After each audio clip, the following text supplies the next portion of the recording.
Welcome everyone to another episode of The Focus TV. This is season 8, episode 34. We got Raymond Lyons here tonight, Cardell Dudley Jr., Wilson Turby Jr. We got quite a bit to get through.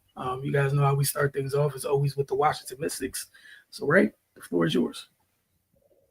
Yeah, man. The Mystics, they are heading into All-Star break with a little bit of momentum. They're currently on a 3-game winning streak. Trying to extend that to 4. They play the Sparks tonight at 10 p.m. And I mean they've been growing and developing, man. If you guys have been watching our Mystics Outlook early in the season, we're telling people, hey man, we're 5 games in or 6 games in or what have you. Just give us some time.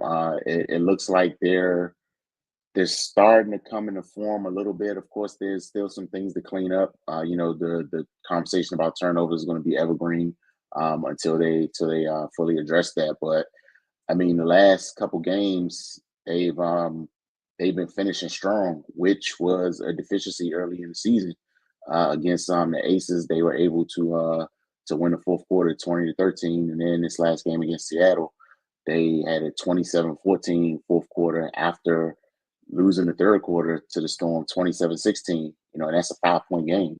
So yeah, man, they're growing up. Kiki and Sonia Citron, they've had phenomenal rookie seasons. They started off on fire. Naturally, teams made the adjustment.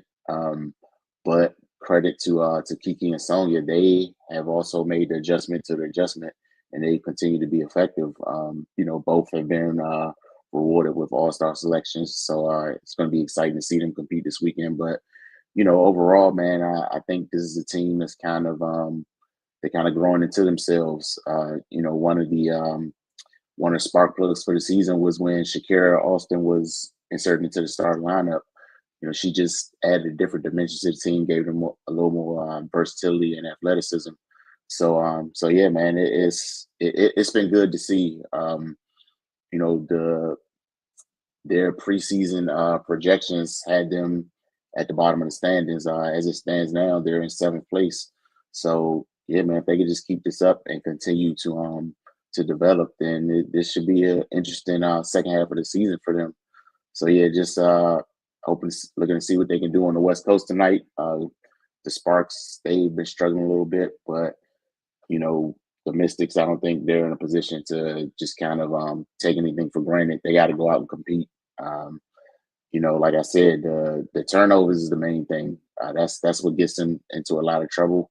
It's good that they're closing games strong, but they shouldn't have to fight for their life at the end of the game just to squeeze out victories. They should, if they take care of the ball throughout and just be patient and execute, then they can still have those strong pushes and get some comfortable wins under their belt. So that's just the main thing I'm looking forward to tonight, against a team that's been having a tough time recently. So yeah, man, hopefully they can get this late win. I know folks' eyes start getting heavy around that third, fourth quarter, but maybe they'll make it exciting so we can have some gas and stay up for the remainder of the game. Yeah, depending on your age, naps might be in order for West Coast games for sure. Absolutely. At least with the Mystics, it's not as bad as a Wizards West Coast trip. So, hey, those are usually like a week long, and man, it hurts every single night. So I will happily take this one random game that starts at 10 p.m. this week. I got 2 days to get over it and then enjoy All-Star Weekend. But like you said, Ray, hey, man, this is the second 3-game win streak of the season. And, I will also double down on what Ray said. Head over to the channel, check out the Mystics Outlook tab, and catch up on any missed post games you've had. And for some of y'all, we'll see y'all later this evening or early tomorrow morning, however you want to look at it. But we're going to move on to NBA Summer League. All right, so, Cardell had a lecture talking to you already, doing Wizards Outlook for Summer League. So we're going to start with you. And it doesn't have to be Wizards related at all. It's because it's been a fun Summer League as a whole.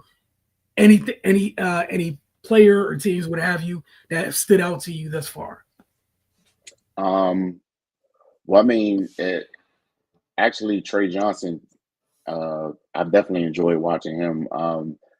Like the things I kind of look for in summer league is how comfortable guys look with their. And we know it's not full fledged NBA action, but at some point you're playing against your peers, other guys who've been drafted high and things, and guys that'll actually be getting minutes in the league. Yeah, man, it looks like he's real comfortable out there scoring the basketball, which is a good sign. Um, because some guys they do have a steep learning curve just going from college to summer league. So it's good to see him. He's confident. He looks sure of himself. He makes decisive actions on the court. So yeah, man, that's exciting, and just really the Wizards overall. It's good to see second year guys that got big minutes last year playing summer league. I know that's kind of a thing of the past, but I mean, so summer league means something, man. It's a good time to get some live reps. So yeah, man, it's been good watching them. Outside of that, I mean, I know this is probably of an obvious answer, but just to watch Cooper Flag from game one to game two, that I enjoy watching him make adjustments and kind of he looks like he got real comfortable, especially playing the Spurs and Carter Bryant, who defends like hell. He was able to have some success against him, so that's encouraging to see. But and also on the flip side, the Spurs young guys, they gonna be tough to deal with, man. Like, so I just like to see guys getting out there playing defense and competing, especially in this setting. I saw Cardell talking about it. I think he posted something on Twitter about a lot of times in summer league, guards get a little selfish. For they're trying to prove a point, for lack of a better word, and it negatively impacts bigs. But I haven't seen that from the Spurs. So yeah, man, it's just good to see guys get out there and kind of find their way. And Danny Wolf, thoroughly enjoy watching him play. Again, Cardell's been on him for a few years now, but yeah, he of course there's going to be some adjustments to be made. Of course, work on his body, get in the weight room, but he's going to be able to deal with come regular season time. Just that size and that skill set, it is going to present problems at some point. And the second he's able to kind of withstand the NBA grind, yeah, it's going to be fireworks. Cardell.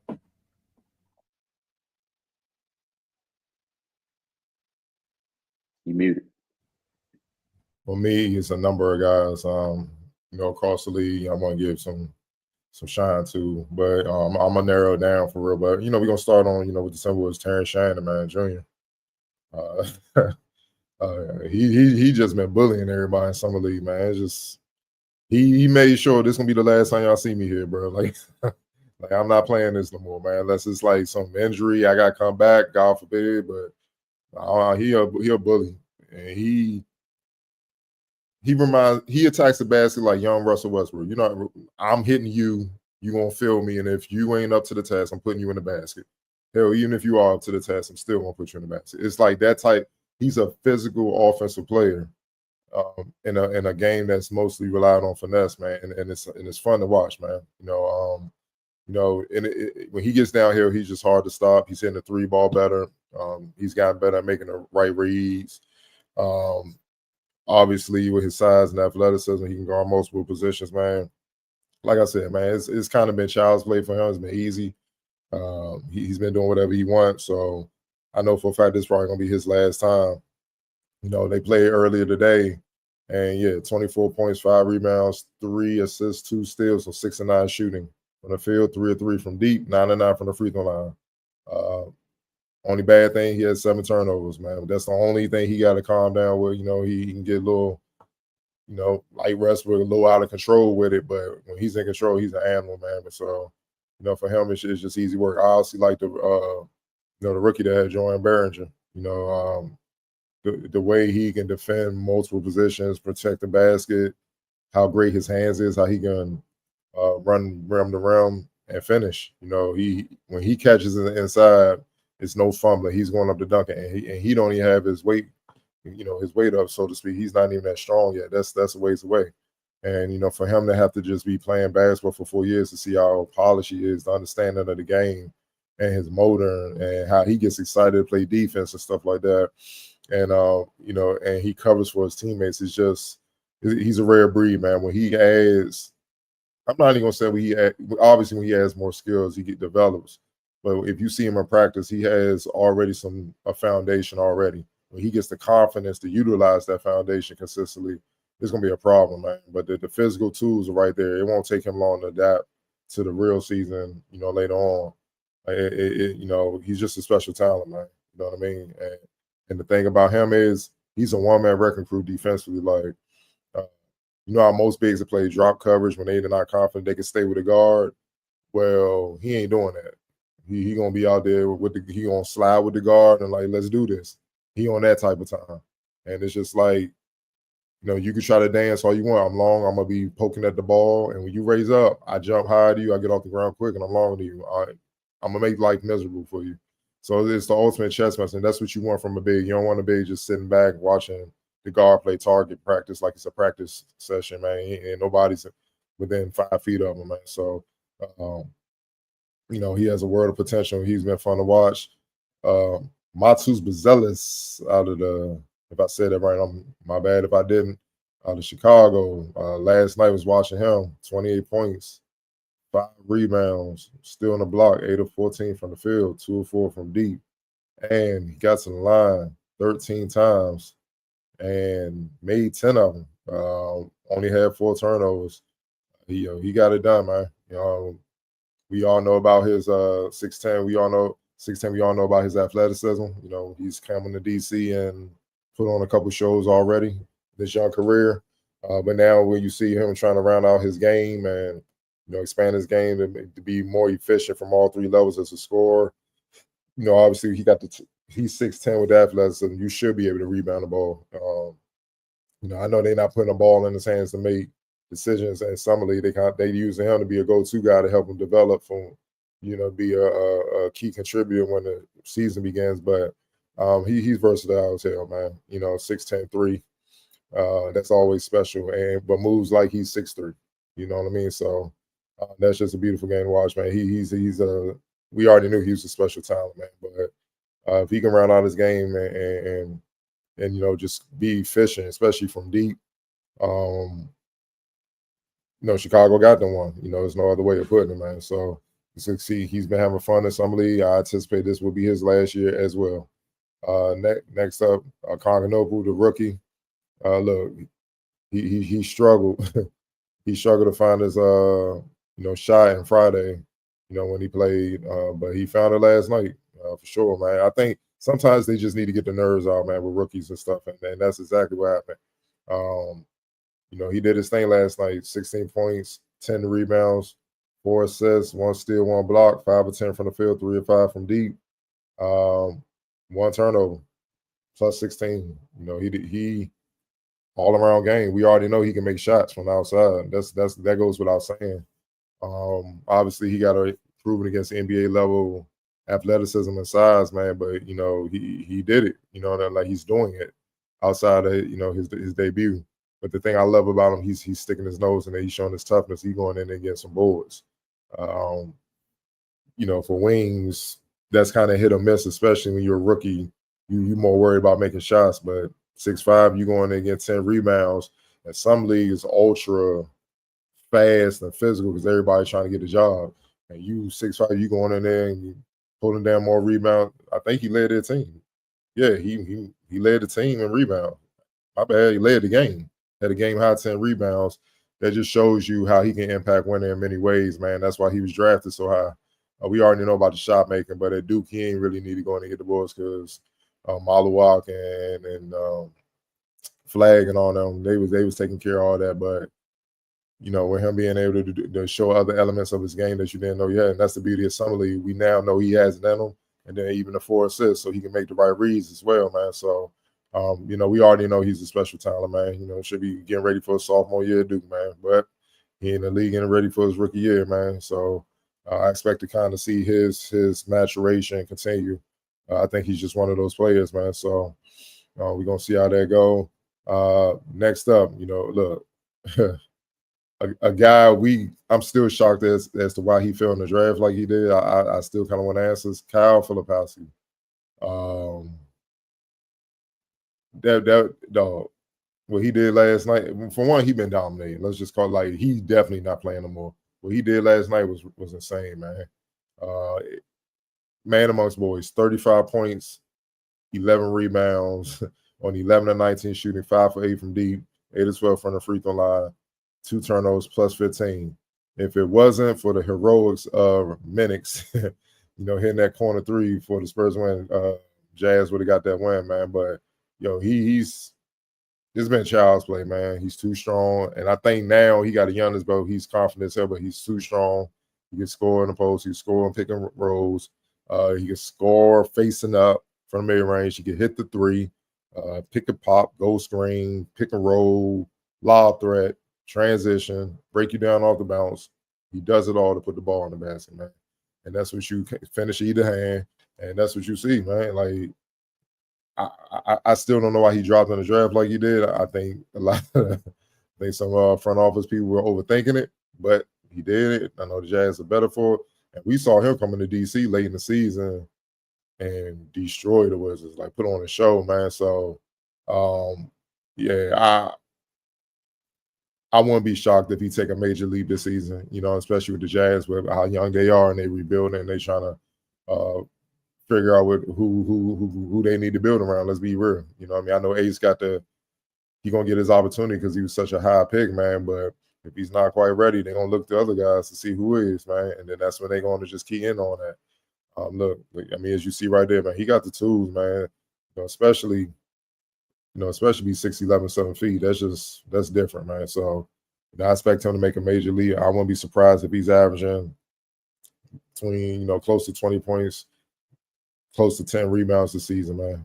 For sure, if he get enough minutes and stay healthy.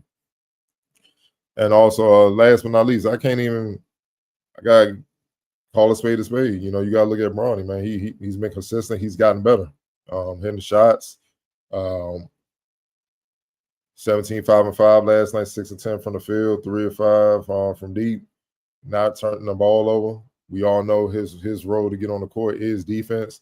He's been, I wouldn't say locked down, but he's been holding up on that end where he's making guys work, picking up 94 feet in the half court. They're not picking on him.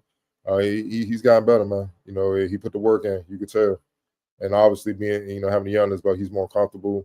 And it ain't the hoopla that was around him last year. He could just go out here and hoop, and you can see he's just playing more free, man. So, it's good to see again. I think all our positions was the same, man. We just want a youngin to go ahead and outside of circumstances and give him a fair shot to show what he could do, because that's a lot of hype coming in under one of the greatest players of all time, and that's your pops, That's tough to deal with, man. You know what I mean? Hell, I mean, you can come in with a lot of hype and it's not even connecting to somebody. You just come in with a lot of hype and it can break you as a player. Because as soon as you make a mistake, you can just start getting down on yourself. Because people like, you're supposed to be all this. You can't yet. It's tough, man. It's tough. So, I was happy to see flashes where, he's starting to come into his own and, some league. And we just got to see if it translates to the real season, depending on what the Lakers do. When they build out their roster and, see if he can get on the floor and what he's doing now translate. But so far, so good, because last summer he struggled. But he's far more consistent, more confident, and more understanding of what he needs to be doing out there on the floor. Yeah, for me, to start with the second year guys, been so many of them this year that, as you said, Cardell, that were like, hey, this is my last appearance in Vegas. The next time I come, I will be on the sideline, here to support my teammates. I will not be. A whole bunch of folks decided that was their declaration in this year. I will not come here to hoop anymore. I will come to enjoy it, but I'm not coming here to work. I'm gonna start off with one of the last people you talked about. Kyle Filipowski does not need to be in Vegas. All right, I feel like he screamed this at the top of his lungs in their very first game. He was like, "These are kids. I'm a man. I don't need to be here." And he's kept that same energy up the whole time, right? Terrence Shannon Jr., Matas Buzelis, Ron Holland from Detroit. He's been kind of solid in summer league as well. Ryan Dunn and Oso. I cannot say his last name, but you guys know what I'm talking about. Ryan Dunn and Oso.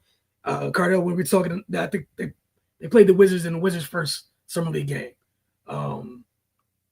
But those two, yeah, I don't need to be here. This is year 2. They're looking at command roles in that rotation over there in Phoenix, and they've done so with their play. The Wizards trio, been solid as well. Kel'el Ware, he's been challenged by Spo and whatnot. He's been solid in his first couple games in summer leagues for the rookies. Trey Johnson, of course, Liam McNeely. I thought he seemed comfortable. Another one of the guys seemed like they've been prepped for the NBA. Brooklyn's group. You guys already went into details, and I think we talked a little bit about their group because the Wizards played them in their second game. So you guys can catch up on that. But Brooklyn's group, I know some folks had jokes on draft night when they had 5 picks in the first round. I've enjoyed watching that group. Kobe Brea and Kaman Maluwaks from the Suns were fun to watch. The Yang Hansen of the Blazers looks dumb comfortable out there. And Cardell, to your point, going back to the Filipowski thing, I don't know who came up with this phrase, but they talk about with the NBA draft all the time. Analysis by paralysis. People just get to tripping and missing out on some things that sometimes 1 + 1 is 2. Overthinking it. Yeah. Yeah. Skilled bigs are in fact skilled bigs. I don't know what to tell y'all about this. I don't know how y'all make this difficult. It's as simple as like we watch this happen in the NFL draft where guys that can separate. I don't care about the 40 time. Your job is to get open. Your elite is separating. Jerry Rice. That means they do great at their job. I don't care about the track time. They don't line up to the line of scrimmage in a track stance. So who cares? Guys that can cover can just cover. Also, don't care about your 40. Sticky or not. Do people just avoid you? You're probably really good at your job. The guy who gets thrown at every 12 seconds because they're like, he got one. They got a batter's like a low baseball average of a PBU. Yeah, everyone likes those guys. All quarterbacks like those guys. But we're getting it. What were you talking about? With guards, it's happened with floor generals in the NBA. Some teams are really struggling to identify floor generals because they're so focused on do you shoot the 3? I don't care. Legs, man. I really don't care. So you're telling me they checked every box, but in their stop in college, they happen to shoot the ball less than well from 3. But it's green marks everywhere else. What y'all doing, man? It's your job to help them get that one box that isn't checked green if they can. But what are we doing? We watched a whole bunch of guards come into this league last couple of years while people were like, there's no talent, they're loaded. Then some of those same teams that picked those guards just got bigs for free. What are y'all doing? And won the championship. OKC. And then y'all just let him get another young one for just cause. So now they get to save money. But I'm trying to figure out why all the teams, y'all didn't need Sorber. Y'all got bigs taken care of. Huh? All right, whatever. But again, and we're seeing it in summer league, the guys that are kind of good at things that have their games, that know who they are already, right? It's a good thing. There's a reason some things are called projects or projections. Give me the thing that's kind of close to whole, and we can work with it to make it whole. Y'all are tripping, man. Some of y'all form in this second apron world. Some of y'all, due to negligence, help form good young teams. Congratulations. Going back to Joanne Behringer on the Wolves, they still got Rudy freaking Gobert. Y'all didn't want a mobile big in all this space that people put bigs in these days. He's out here running towards the guards. None of y'all could use that. That's what y'all telling me. Okay. All right. Yeah, I got it, man. I don't get it, but it's been fun watching freaking Maluwak. Looks fine and comfortable moving around. And some of y'all in here pre-draft talking crazy. It's 7-2 in mobile. What is wrong with you? Some people just need to be fans. Like, what are we? If none of the offensive stuff works out, oh my God, he's like Rudy Gobert, bro. That's a W. What do you? But you know, social media say Rudy Gobert is horrible. He's the worst player in NBA history. So Hey, Dot, I've seen all their favorite players run the other way when it's just him and them. Like, what are we doing? Y'all Wemby been here for a year. It's like when people see the T-Rex in Jurassic Park, they just scatter. He stopped 1 on 5 breaks, 1 on 4 breaks. Y'all just gotta stop, man. But like, yeah, Filipowski is being crazy. And it hurts to say because he a dookie, but gotta keep it real. He's tough.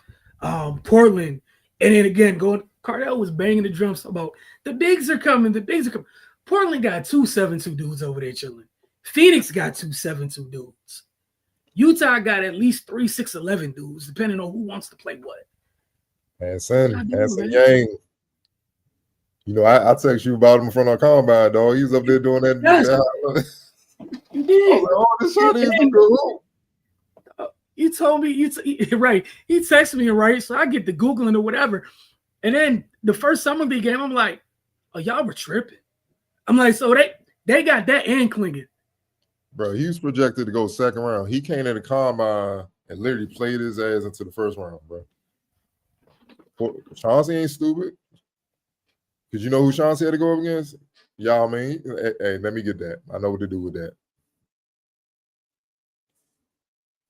The playmaking skill, the technician he is and all that, that's what I'm saying. I know it's Summer League. I get it. But Summer League is the whole point of it is to see, do you even have it in you? And if you don't, all right, go across that water, bro. Or do you show flashes of it? Cool. Come to G League, maybe we could develop you. But if you're showing you got it, cool. We just got to see you do it. Now he just got to do it against Wemby, and Jokic, and all that other stuff.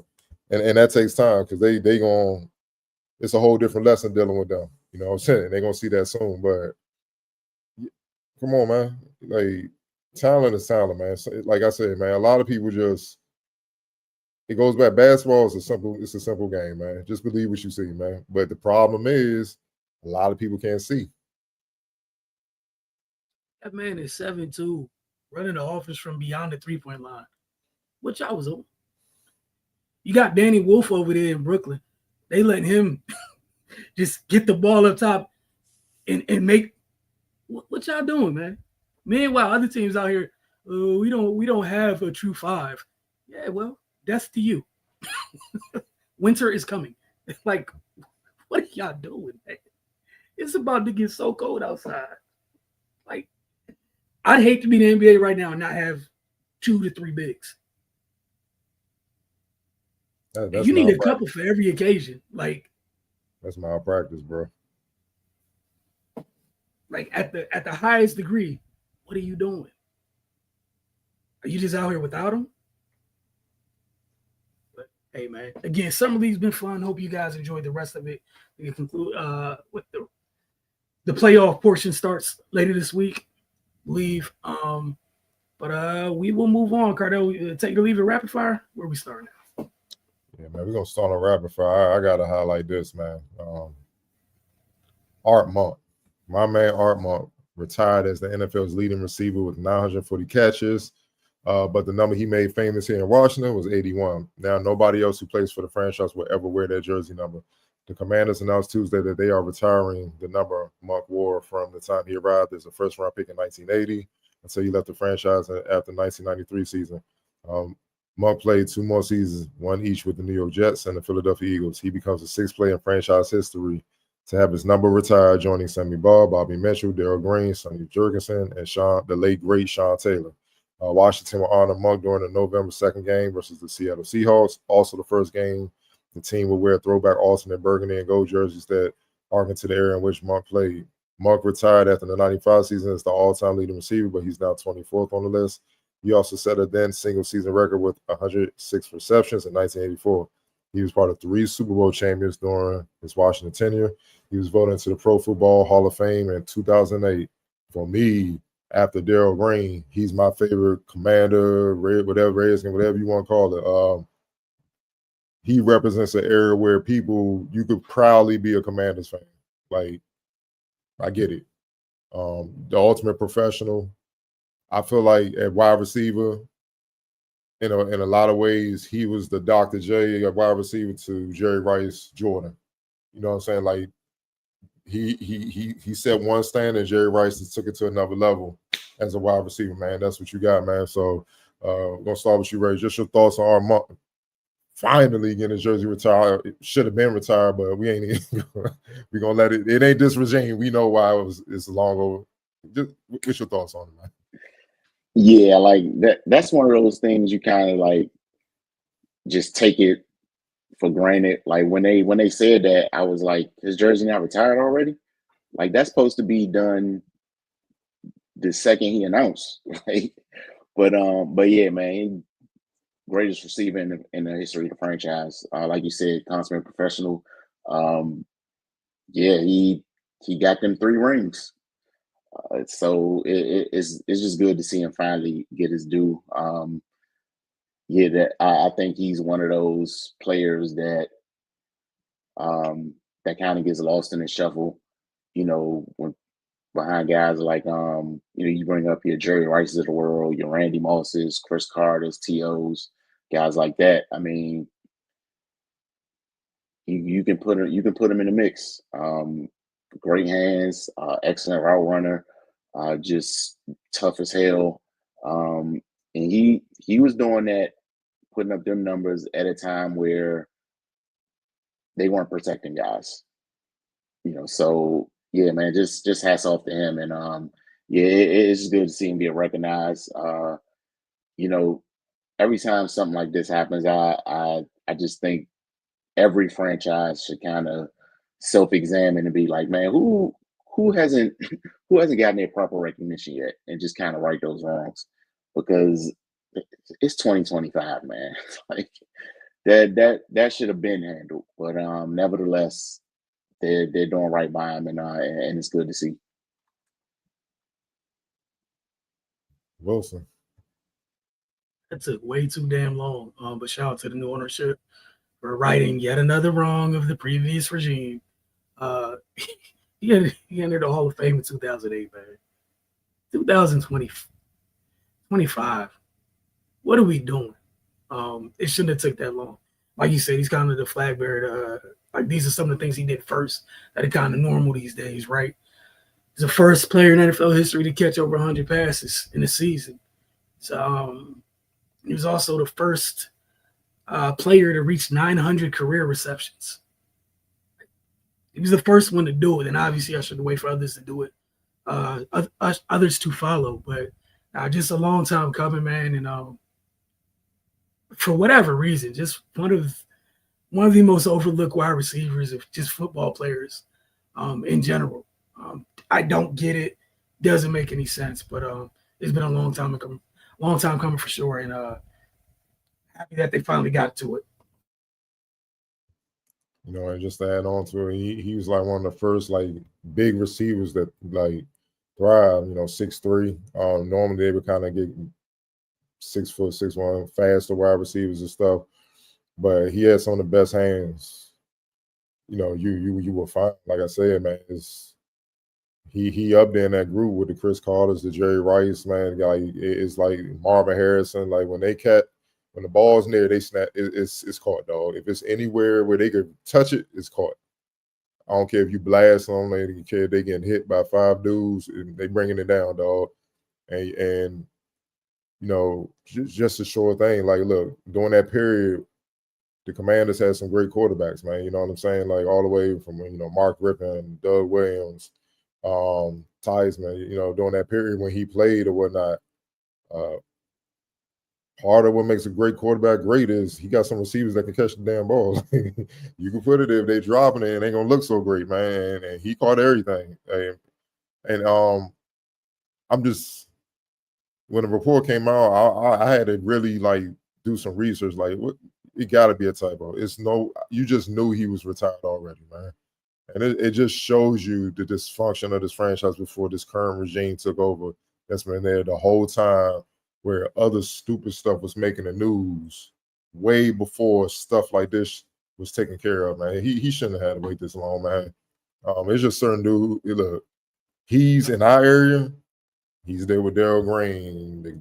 I'm talking about the overall Cal Ripken, the Ovechkin. Like, he's in that class as he can't walk the streets without getting a whole lot of love and stuff. Like, guys that could walk this area and shouldn't have to pay for anything. You know what I'm saying? Because of the work they put in, and that's rare. That's reserved for the special guys. And he was one of them, man. So I'm just happy for him. Like, he made me a Commanders fan growing up until that Joe Gibbs, all that started to die out. Then the foolishness came, and it was just like, you know what? Time to be a free agent fan and move on, man. That's when I had to roll with them Denver Broncos, dog. Can't take this anymore. I mean, why am I putting myself through this trauma? Like, enough is enough, man. So, but when you draft a wide receiver, I don't care what team you are, you're hoping to get an Armand every year, and that's just rare, man. So kudos to him, man. And I hope November 2nd, I hope they pack that damn arena. I mean, that field out, that stadium out, and like, give him the same love y'all just gave Beyonce when she came, and without all the other foolishness. We ain't gonna get into that, but he deserved that type of love, because we don't have that. We don't see athletes like him again, and like, they don't come around too often, man. We haven't seen an athlete like him in a while. You know what I'm saying? That, for one, stay with a franchise for the majority of their career and remain up here. It's not the up and down stuff. And you didn't hear about any foolishness off the field. Just lunch pail, I'm coming here, I'm gonna catch my 10 passes, 100 plus yards, couple touchdowns, and we gonna win. Man. So gotta give props where it's due, man. All right, we're gonna move to the W side of things. Some good news, depending on what side of the fence you're on. Portland went back to his roots when choosing the official team name and branding for his WNBA expansion franchise, set to debut next season in 2026. The franchise officially announced Tuesday would be dubbed the Fire, a homage to the former WNBA team that was short-lived in Portland from 2000 to 2002. Portland also unveiled new logos associated with the Fire. The team is incorporating Portland's Rose City nickname into the primary logo, as the image features a rose on fire. According to the press release, the team's colors are fire red, brown, blue, and pink. I love to see the league expanding, but my question to you guys is it good for the W to expand with the players and owners so far away on the CBA? Wilson, we're going to start with you. Yeah, that's the fun part about all of this is this offseason is going to be war trying to get that thing done. Because everything going forward, with the last couple of rookie classes, all that stuff, everything. This has to be the foundation for the future of the league, right? With this CBA right here. They got to find a way to get the solid ground where it works for both parties so they can really set the league up for success to go forward. Otherwise, if they're not able to, you end up kind of fumbling this momentum that you've had the past few years. And I don't, the W doesn't need that. They just can't afford to fumble that. But yeah, I'm fine with the expansion, but there's just several things that have to be taken care of before I can kind of wrap my mind around Portland, and then eventually I think Toronto and some of the other teams to follow. You got to take care. You got to take care of it, man. You got to take care of the pay. You got to take care of these roster spots. Like I said, if they can, cross their T's, dot their I's, and get the CBA in a great place, then I'm not worried about all this stuff. I'll be excited about it. I'm excited that they're expanding, but I don't want the expansion to continue and stuff stays the same. Like, it needs to improve. Right. Yeah, man, I'm in the same position. It's great that the league's growing and they're adding new teams, but like you said, expanding under these kind of tumultuous circumstances, they gotta handle this the right way. And the boom that we've been seeing on the women's hoop side, it's been great, but to be perfectly honest, to Wilson's point, I don't think they've been taking advantage of it the right way. We already know what's been going on with the Caitlin Clark stuff the last couple of years. There's no need to get into that, but everything the players have been asking just seems to have been completely ignored. Like, yeah, cool, we're expanding, but players have been saying we need to expand the rosters to 15. Um, continuing to add teams and games and keeping the rosters at the same size just really doesn't make sense, especially since the workforce is saying that that's something that needs to change. I don't know what it is. The leadership seems to be kind of tone deaf. I don't think they used to being in a position where, to be quite frank, they have to take what the players are saying into consideration. This thing is shifting, man. Um, like you guys said, man, it's the league is growing rapidly.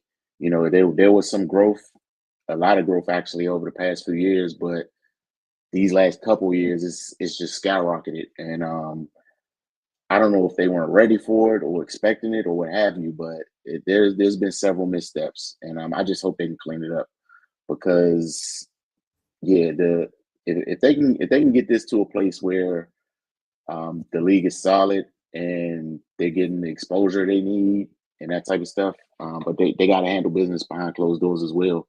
Um, the product on the court is fine. That's not what's holding them back, man. So Kathy and them got to go in the war room and get this thing situated, man, because a couple players spoke out recently about how far the two sides were on the CBA thing, and you introducing two new teams with a lockout looking pretty likely. That could spell doom for you. So, but yeah, man, I'm just hoping they can course correct and get this thing on track. Yeah, obviously, I agree with what both of y'all said. They gotta get a lot of things right, and one thing I'm constantly harping on. Like, I don't know if y'all saw Candace Parker sit down with Cheryl Miller, and she talked about when she first had her daughter, what she had to go through to come back and play. I'm pretty sure there are still some franchises out there where maternity stuff can't even be taken care of when these ladies have kids and stuff. That's not being taken care of where properly, where they get the right health benefits to take care of certain needs that women has to have, especially they give birth and have kids and young babies, and the baby got to come on the road with them. You're gonna need to help ease their mind so they can do their job better. You're gonna probably need like nanny. It's just it's a lot. It's different than the men. It just is. You know what I mean? And you gotta build the league with the resources that cater to what the ladies need. You know what I mean? And that's part of the reason why I think the league is dragging its feet, because this is the first time they've had to face it. Like, okay. And I think the players are all in, like, yo, we need this. We're not compromising. Like, we're gonna have this, and we just won't be playing. You know what I mean? And we're just being unrivaled like a month and just extend this jump so we make ends meet. You know what I mean? So, and it's just time. It's just time. What we've been saying for years, the game was definitely good enough. Look, Caitlin Clark, her impact goes without saying. But the quality of play on the court been like this. This is nothing new. It didn't start with her. You know what I mean? She just brought more eyes to it, for depending on who you are, the wrong kind of eyes, but eyes nonetheless to the equation. So it's here, in a sense, take advantage of it and get these ladies what they need, man. You know what I mean? So the league will take another step and another step and another step. Even before Caitlin came along, the late great Kobe, I was looking at his daughter being the one that was gonna knock this shit down for good. Because of him behind her, he would have gave her the game that this is what you need to go knock it down. So the ladies can have everything that they need. I think she was gonna be the one. You know what I mean? But fortunately she passed. So it's young talent coming around where they coming in college or they're in high school right now, where it's gonna be, they're gonna have to knock it down. And this next CBA, these ladies gotta keep a stand. They gotta stand firm. Because you don't want to be in a position like what the fellas just did with the CBA, and it goes backwards. because then you're gonna be stuck for X amount of years, and it could hurt the league.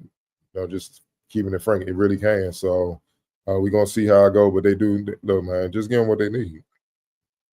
Just give them what they need, man. And but on the flip side, the more positive side of it, I am happy that more teams are expanding. So some of these ladies that got cut, they will have a job.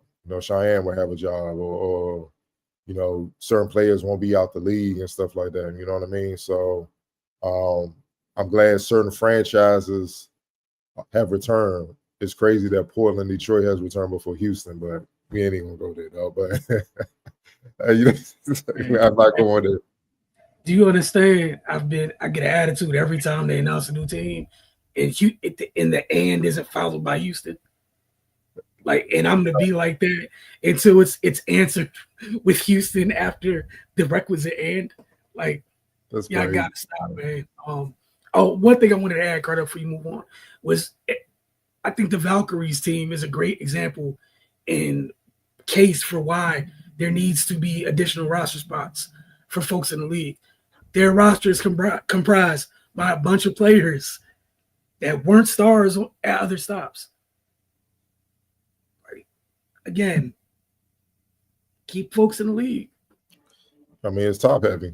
Basically, what the WNBA is roster wise is where the NBA was when Bill Russell was playing, like 12 teams, 144 spots.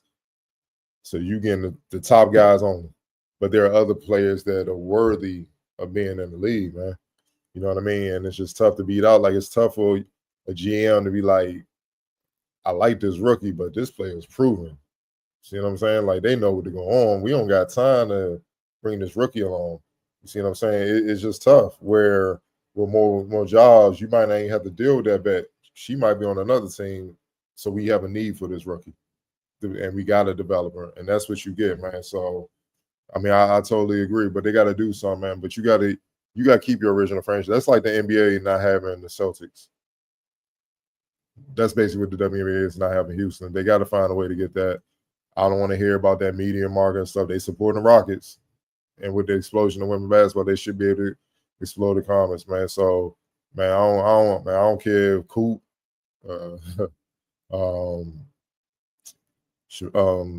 Swoops, Tina. I don't care if they gotta come together and run the joint. Y'all gotta make that happen, man. It's just, even on the NBA side, I know I'm digressing, but it still applies. Seattle should always have a team. It's just too much history there. They won especially if you win a championship. Like, come on now. Like, I get money, man. Come on, dog. But hopefully we'll get to that point. On the NBA side of things, 76ers star wing Paul George underwent successful arthroscopic surgery on his left knee Monday to treat an injury suffered in the offseason workout, according to a report from ESPN. Sean Neal. I'm going to stop saying successful surgery. So this man till players on the court hooping for extended period of time. That's when it's a success. I hate when they say it's a success now. We won't know until they playing and putting in work. George will begin a rehab program soon and will be reevaluated before the start of training camp. Add George to the list of key members of the 76ers who are primed for all-season rehab. Star center Joel Embiid is still recovering from knee surgery of his own prematurely into the season. The hope is that he's ready for the start of training camp. Obviously, the same is now for George. First season, George was held to 41 games. He averaged 16.2 points, 5.3 rebounds, 4.3 assists, and 43% shooting. The 35-year-old will enter his 16th NBA season this fall. Man, Ray, your thoughts on Mr. George having yet another all-season surgery? Man, yeah, it sucks. He at a point in time he looked like he was about to be one of them guys. But of course, his that first gruesome leg injury he suffered, and then ever since then it's just been a struggle for him to stay on the court, man. But for him, I think he needs to fully dedicate himself to getting back to form. Put the podcast mics up, lock in, and be the player you're capable of being, man. talent isn't the issue. It's got to be a neck up problem, man. Like, because I just think he's, even in some of the stuff he says, his focus just isn't in the right place. And for a player as good as he is, to have some of the shortcomings he's had recently, at some point you gotta look in the mirror and be like, man, I'm better than this. So yeah, man. Hopefully he can come to the season fully healthy, and he's in a place mentally where he can just go ahead and lock in and give the Sixers the player they thought they were trading for. Wilson. Yeah, the Sixers need him to be healthy. Just an idea of what that contract looks like. Last year, his first year of that deal, that was the lowest amount of money he was going to be paid during his contract, which was 49. It's 51 this year. The following year, 54. Then there's a player option year. And in this economy, I don't see any player opting out of player options. That's 56. They need him to be what they pay for. And Cardo, I'm kind of with you. When they're back healthy and on the court consistently, I too will consider that a success, because otherwise it means the medical procedure was a success. The rehab and whatnot, we have no idea, man. Yeah, they just need it. We all know how we felt when they went out and did this. And this is yet another one of the reasons, whether it's fair to him or not, why stuff's kind of how it is in NBA right now. Like, this is one of those case studies where the owner's like, again, right or wrong, just this is why the owner's like, But yeah, I like the young players they got, but bro, when your top two dudes are never there, that's tough. That's tough. Like, you're paying. Like, what are you like actually paying for if they're not available? That's crazy. Like, they're only like, I think, like $10 million underneath the first apron, and it's for two guys who aren't consistently on the court. Have you that close to the apron? My thing with him, mid-30s, 16th season, he's had they've cut on him a lot to get him back on the court. How many blows can he take, to try to regain his form, man? Because as we know, as you get older, you don't recover the same. I remember in college, I had to get surgery. He was like, yo, like, the reality is you'll never be the same again. I understand what he was saying. You're young, you understand, but it's never quite right how you were before they had a cut on you, man. He's had massive injuries, and into his lower extremities. It's not even like shoulder or elbow. It's lower shit. So the part of the thing that made him valuable was his defense, his versatility on defense stuff. So will he be able to stay in front of guys? We all know, no disrespect, Embiid not going to do that. So it makes it even more pivotal for him to get stops, but still be able to hit the shots and break guys down and post up and make the reads that, we've seen him do. Will he be able to do that at the level he once did? That's something that's going to have to be answered. And then for you to get hurt where you got to get surgery from an off-season workout, that's crazy. You know what I mean? That's just wild, man. But, I mean, Ray has a point, man. Like, you got to keep the main thing, man. Getting on the W side of things, Angel has taken a leap in her game, right? There's no coincidence that a lot of off-court stuff has been put to the side for the on-court stuff. It's not a coincidence. And now she's starting to look like high school Angel. You know what I mean? That's how she looked in high school, with the playmaking, with the rebound and the defense, being a 3-level scorer. It's starting to translate to the damage she did in high school, starting to be done on the biggest stage, and that's the WNBA. And all you could do is clap for it. But it didn't come without her shutting out all the other stuff for right now. offseason, do what you do. But for right now, shutting all that out and focusing on the main thing, especially when you ain't winning games and stuff. And in Paul George's case, not only last year did y'all not win enough games, which is why y'all had one of the top picks, you weren't even on the court, but half the season. So, you know, right, it could be said, man. It is what it is. We're going to move on. Wilson will love this one. UConn women's basketball program has a storied history of greats, and Sabrina Ionescu thinks it's time for one to be immortalized. Seattle Storm recently made headlines for announcing they will unveil a statue for franchise legend Sue Bird, obviously a UConn alum, in August, the first for a WNBA team. When asked who Ionescu believes next deserves a statue in women's basketball, the Liberty Guard looked no further than her teammate Breanna Stewart. Quote, I think Stewie should get a statue, Ionescu told Sports Illustrated at Michelob's Ultra Pitch Side Club in New York. I feel like what she did at UConn is something that deserves a statue. I know a lot of players obviously have been great coming out of UConn, but I just feel like even being able to do that for a college would be huge.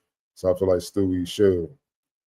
UConn women's basketball won 4 of its 12 titles in Stewart's 4 years in stores, highlighted by 2 undefeated seasons. One of the most decorated players in college basketball history, Stewart was named NCAA Tournament Most Outstanding Player all 4 years of her college career, and won 3 Naismith College Player of the Year awards, while ranking second all-time in UConn career points, 2,676, behind Maya Moore's 3,036. Now in her 10th year in the WNBA, Stewart has added 3 WNBA titles, 2 MVP trophies, 2 Finals MVP awards to her list of accomplishments. She currently ranks 4th in the WNBA in points per game, 19.5. The season, while leading the Liberty to a 14-6 record. So, Wilson, 2-part question. She does deserve a statue. Should she be the first in UConn history? Do you want better? One, she deserves a statue, but for UConn, it needs to be that trio. Statue needs to be that trio. They ran through everything together those 4 years. Then they went 1, 2, 3 in the draft together. I know Morgan Tuck didn't continue playing basketball. Body kind of broke down. I think she's an executive now. But that trio of Stewie, Mariah Jefferson, and Morgan Tuck, if there was going to be a statue to be put there, I want to statue the 3 of them. And then do whatever you want to do after that. But of all the great players there, and there were teams with multiple great players on them, none of them did what that group did. To me, that group's the only group that deserves to be immortalized by way of a statue there. That run was stupid. For 4 years, for the most part, we all knew how that thing was going to end for 4 years. Whether people wanted to admit it openly or not, we all knew for 4 years. You know what I'm saying? I can't help you with how you tried to ignore reality. It's none of my business. But for 4 years, you could set your freaking watch to it on that side of college basketball. And there were more talented teams that did not do what that group did. So for me, I'd want that. Yes, she deserves a statue, but put Mariah Jefferson and Morgan Tuck right next to her. And I know that's absurd with all the other talent they had there, but that standard's already incredibly high. Hey, man, how can you be 4 for 4? What was the argument? Sue and Diana played together, did not go 4 for 4. I don't know, man. Tina, Maya, Tip, Hayes, they did not go 4 for 4. They got 12. That means that trio won a third of their trophies. Dude. A third of those rings came from that group. And that group was so dominant. Fees, Kia Nurse, and Katie Lou were on the bench the final year of that group. That's who was waiting in the wings because that group was that dominant. So yeah, for me, yes. But Sabrina, to me, I love Stewie to death, but I can't just be like Stewie and ignore the other 2. That trio carried them through all that. And that's all we remember from those 4 years is that trio. All routinely having moments all throughout that time. As incredible as Stewie was, there were times when it was Mariah Jefferson. There were multiple times it was Morgan Tuck. Yeah, the three of them for me. Yeah, no, 4 is crazy. I think that's going to stand the test of time. Like Wizard to say, you go to college for 4 years, you won 4 trophies, you have 4 rings. Yeah, that's insane. Because especially in college, one bad game is done. You can just have one off game during the tournament, it's over, man. So it's like that on the fella side, that Karl-Anthony Towns team where Booker was the 6th man and all that. They get to the championship game. Yep, sorry. Lose in the championship. Do everything right, lose in the championship. That's greatness. But Ray, your thoughts, man. Yeah, Stewie's obviously incredible. But that was definitely a group project. I wholeheartedly agree with Wilson.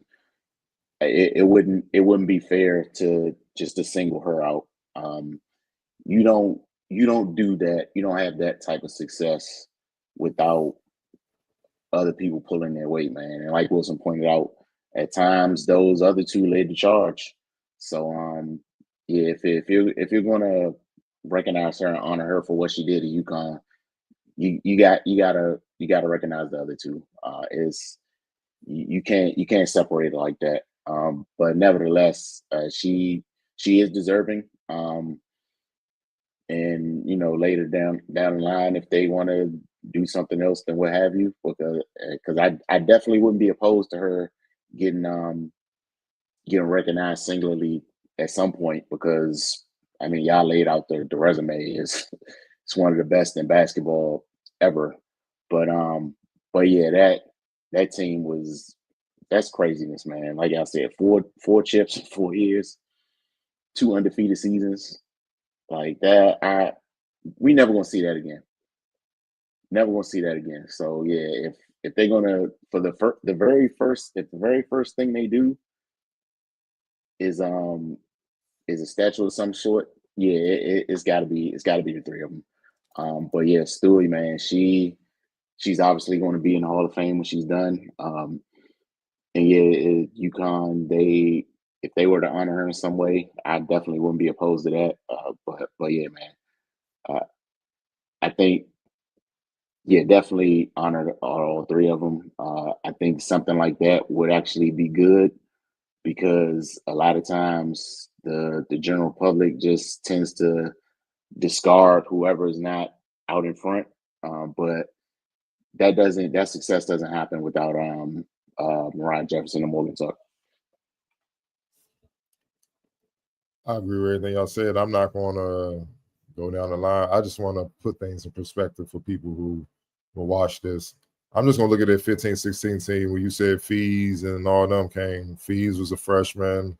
Katie Lou Samuelson was a freshman or whatever. First of all, the 2015-16 team went 38-0, 18-0 in the Big East. Oh, no, AAC, they weren't in the Big East. Well, they were first in the country in points scored, 88.1. First in the country in points allowed, 48.3. First in offensive rating, 122.2. And first in defensive rating, 67.1. As I look at their run to winning the national championship, the closest a team got was number 2 Texas, and they lost by 21. Now we're gonna go down to their roster. They had 8 WNBA players. 8 players that saw WNBA minutes. Yes, Katie Lou came off the bench. Fees was a freshman, came off the bench. But you also had Breanna Stewart, Mariah Jefferson, like you said, Morgan Tuck, Kia Nurse, Gabby Williams. Yeah, man. Like, even if you go back the year before, won the national championship, 38-1. Pretty much the same offensive rating, pretty much the same. The only difference is they had Kalina Mosqueda Lewis that was a part of that team.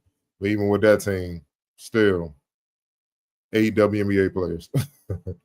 Go back the year before, they went 40-0. I don't need to go through that. They beat Notre Dame the first time, then they beat them the following year. Again, that was the team where Breanna Stewart was the youngin. Bria Hartley was the senior. Stephanie Dolson was the senior. Mariah Jefferson, same class as Stewie. Mosqueda Lewis was a junior. Sanaya Chong. Kia Stokes was a junior. And then Morgan Tucker was a sophomore. And then when you go to their freshman year, obviously probably the same 35-4. And that was just the beginning of, their dominance. Kelly Ferris was on that team. Dog. Come on, man. Just pure dominance. You're right. And with the rich history of UConn, if you got all their best teams and put them in the tournament, I'm not even sure if that Stewie team probably win that joint. Because keeping it real, that damn dog, Maya, that mob dog. And Lord knows if Deladon would have stayed, Lord knows. They would have did what Stewie did first. That's what I'm saying. That wasn't even like, I don't know if that team's in the conversation for best talent-wise in UConn's history. Like, and real quick, Cardo, my bad. It was something I wanted to add to it just for folks that may not be that familiar with Tuck or Mariah. Tuck, in the supporting role, finished 34th on UConn's scoring list. And then she's the GM for the Sun right now. But Mariah Jefferson, she finished as UConn's all-time leader in assists with 659. We know who played guard there. You finished all-time in assists. We know who played guard there. Mm-hmm. She also won the Nancy Lieberman Award twice during her time. And she's one of the only 4 players in the award's history to claim it twice. Like I said, I can't mention that time without – you can't mention one without the 3, for me at least. Even the Maya Moore team, dog, that front line. Yeah. Maya Moore, Tina Charles, and dog. Look at their bench, the Maya Moore teams. It was nasty, man. Like, Jesus Christ. Embarrassment of riches. Yeah, bro. And I'm not even gonna go all the way back to Sue and to Tarazi, man. But y'all get the point. We're gonna get one more question, then we're gonna get out of here. On the NFL side of things. New York Jets cornerback Sauce Gardner has agreed to a 4-year extension worth $120 million, according to a Tuesday afternoon report from NFL Network's Ian Rappaport. Confirmed by Gardner, the contract makes Gardner the highest paid cornerback in NFL history. Gardner, 24, is entering his 3rd season with the Jets. The first 2 were phenomenal, both ended with him on all-pro teams and in the Pro Bowl. Took a step back in 2024, but remains one of the game's most formidable young defensive talents. Sauce Gardner, $120 million. Y'all rolling with it. Ray. Oh, man. Somebody's going to give him the money. Yeah, I don't think they're in a position to be risking losing talent like that. So I think their hands were tied. And I mean, he's been good, but highest paid ever. I mean, I think they got to come with, like, you got to be on some Deion Champ Bailey type. So yeah, I mean that remains to be seen if he can reach that level, but I don't think they had a choice. But yeah, he definitely has to continue to ascend and develop and get better. But I mean, based on what he's been able to do so far, I don't doubt that he can he can continue to make an impact. But that's a lot of money, and the production got to follow. Wilson. Yeah, I'm not mad at him because after some of his peers get paid, he will no longer be the highest. I know your boy over in Denver has to be smiling. P2 is like, oh, that's what he got. So my resume says double it. Derek Stingley in Houston has to be chuckling. And the Chiefs, I know they are happy that they paid Trent McDuffie early because, Lord, you are underpaying Trent McDuffie over there in Kansas City. But that's why you're able to keep your band together. Y'all pay people super And for the Jets, I just thought it was good business because if you let the Broncos pay P2 first, Sauce and them were going to try to run. They were going to try to do the thing where I think the last time Trent Williams got paid, he wanted $1 more than the guy who had passed him before, right? Like it's something that petty. That it was going to be similar to that. So pay Sauce now, and whatever P2 gets is P2's problem. So shout out to the Jets. I respect them for that. Everything you got going on, be an adult, take care of your business early. And after the next 2 young cornerback signings, you won't even be thinking about what Sauce is getting paid. It's okay. Houston, I got some young folks that, you might want to get that money together. You got Sting. You're going to have Will Anderson soon. Knows a different position, but y'all need to get your money together too. And whatever he made, add some more zeros on it for P2. And again, I like Sauce, but I think P2 is at another level, but it's about Sauce. Congrats to Sauce, and congrats to the Jets for getting it done early, man. It's gonna look like a bargain later when you do this stuff early. It never feels like it in the moment when you first. But sometimes it's honestly, I think it's better to be first. Because again, Trent McDuffie is a 2-time Super Bowl champion. He makes less than Sauce Gardner. And he's their lockdown guy in Kansas City.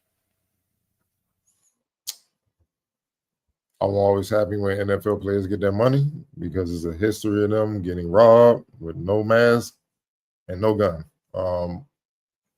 He's obviously one of the brightest corners in the league. Do I feel he's the best? No. But it's not about that. It's what you can negotiate. That's what it's about, man. He negotiated that. But obviously, like Wilson said, players are definitely going to surpass. So, hopefully we pay Surtain. Hopefully we don't do no dumb stuff. Like when we broke up, no fly zone crew. We ain't recovered since, but we starting to recover. Not gonna go back down that road. No trauma. Peace. Peace, God, as Melo would say. Peace, God. I'm staying in that lane. But I'm happy for the youngin, man. He getting his money, man. This is why the Deion Sanders and Dale Greens and all them had to do what they had to do, man. So he could be in position to do this, man. He need to thank them.